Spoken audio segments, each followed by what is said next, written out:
1947 ये सिर्फ एक साल नहीं था, बल्कि एक ऐसा मोड़ था जिसने करोड़ों जिंदगियों को हमेशा के लिए बदल दिया।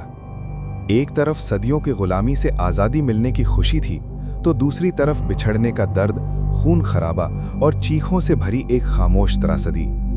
ये कहानी है उस बंटवारे की जिसे हम पार्टीशन ऑफ इंडिया के नाम से जानते हैं। एक ऐसा फैसला जिसने इंसानियत को ही सवालों के कटघरे में खड़ा कर दिया। भारत पर लगभग 200 सालों तक ब्रिटिश एम्पायर का शासन रहा। अंग्रेज भारत में व्यापार करने आए थे, लेकिन धीरे धीरे उन्होंने पूरे देश पर कब्जा कर लिया। उन्होंने यहाँ की संपत्ति का शोषण किया, लोगों को दबाया और सबसे खतरनाक, लोगों को आपस में बांटना शुरू कर दिया। उनकी फूट डालो और राज करो की नीति ने हिंदू और मुस्लिम समुदायों के बीच एक ऐसी दीवार खड़ी कर दी जो समय के साथ और भी गहरी होती गई। जहां पहले लोग साथ रहते थे, एक दूसरे के त्योहारों में शामिल होते थे, वहीं अब शक और डर ने उनकी जगह ले ली थी। समय बीतता गया और आज़ादी की मांग तेज होती गई। देश भर में आंदोलन शुरू हो गए। इस संघर्ष में कई महान नेता सामने आए। महात्मा गांधी, जो अहिंसा और एकता में विश्वास रखते थे, जवाहरलाल नेहरू, जो एक आधुनिक और मजबूत भारत का सपना देखते थे, और मोहम्मद अली जिन्ना, जिन्हें लगता था कि मुसलमानों के लिए एक अलग देश ही सुरक्षित भविष्य दे सकता है। धीरे धीरे हालात ऐसे बन गए कि एक ही देश में साथ रहना मुश्किल लगता था। जिन्ना ने द्वे राष्ट्र सिद्धांत की बात की कि हिंदू और मुस्लिम दो अलग राष्ट्र हैं और उन्हें अलग अलग देशों में रहना चाहिए। 1947 में जब अंग्रेजों ने भारत छोड़ने का फैसला किया, तब उन्होंने देश को दो हिस्सों में बांटने का निर्णय लिया, भारत और पाकिस्तान। ये फैसला जितना राजनीतिक था, उतना ही मानवीय त्रासदी का कारण भी बना। सीमा खींचने की जिम्मेदारी एक ब्रिटिश वकील सिरिल रैडक्लिफ को दी गई। हैरानी की बात यह थी कि उन्होंने भारत की जमीन, संस्कृति और समाज को करीब से कभी देखा तक नहीं था। फिर भी उन्होंने सिर्फ कुछ हफ्तों में एक ऐसी रेखा खींच दी जिसे रैडक्लिफ लाइन कहा गया, और उसी एक लाइन ने करोड़ों लोगों की तकदीर बदल दी। जैसे ही बंटवारे की घोषणा हुई, पूरे देश में अफरा तफरी मच गई। लोग समझ ही नहीं पाए कि अचानक उनका घर, उनका शहर, उनका देश कैसे बदल गया।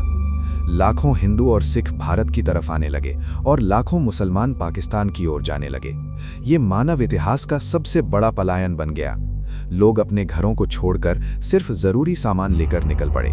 कुछ पैदल चले, कुछ बैलगाड़ियों में और कुछ ट्रेनों में भरकर निकल गए। लेकिन ये सफर आसान नहीं था। ये सफर खून, दर्द और मौत से भरा हुआ था। रास्तों में दंगे भड़क उठे, लोग एक दूसरे के खिलाफ हो गए। जिनके साथ उन्होंने सालों तक रोटी बांटी थी, वही अब उनके दुश्मन बन गए। गांव के गांव जला दिए गए, घर लूट लिए गए। ट्रेनें, जो लोगों को सुरक्षित जगह तक ले जाने के लिए थीं, कई बार मौत की गाड़ी बनकर पहुंची। जब वे अपने गंतव्य तक पहुंचती, तो उनमें सिर्फ लाशें होती थीं। इस बंटवारे ने इंसानियत को झकझोर कर रख दिया। सबसे ज्यादा दर्दनाक थी वो कहानियां जो कभी पूरी तरह कही ही नहीं गईं। एक माँ जो अपने बच्चे को भीड़ में खो बैठी, एक बेटा जो अपने माता पिता से हमेशा के लिए बिछड़ गया, एक लड़की जिसे अपनी इज्जत बचाने के लिए अपनी जान देनी पड़ी। लोगों के पास सिर्फ वही था जो वे अपने हाथों में उठा सकते थे। उनकी पूरी जिंदगी, घर, खेत, रिश्ते, यादें, सब कुछ पीछे छूट गया। कई लोग कभी अपने घर वापस नहीं लौट पाए। कई लोग आज भी उस दर्द को अपने दिल में लिए जी रहे हैं। बंटवारे के बाद दो नए देश बने, भारत और पाकिस्तान। लेकिन ये विभाजन सिर्फ जमीन का नहीं था, ये दिलों का भी बंटवारा था।